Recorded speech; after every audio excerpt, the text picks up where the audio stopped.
So over here, you can see that I have access to the remote computer right now, and I can go ahead and make changes to it as I want. Let's say, for example, I'm simply going to go around over here.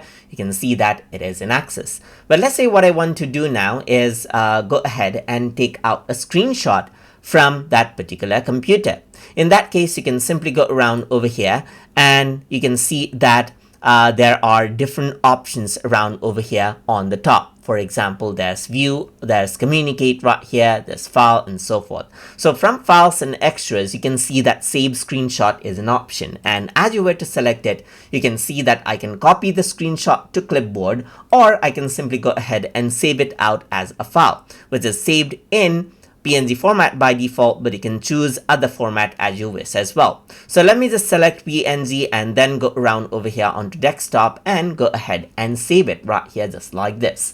So now let me just go ahead and close it, and over here you can see the screenshot of the remote desktop that I accessed. So if I were to go ahead and open this up, you can see that this is the screenshot right here with pixel level of details right here just like this, and then it just has the remote desktop screenshot. You don't see your own desktop right there. So that is simply how you can go ahead and take out remote desktop screenshot using TeamViewer.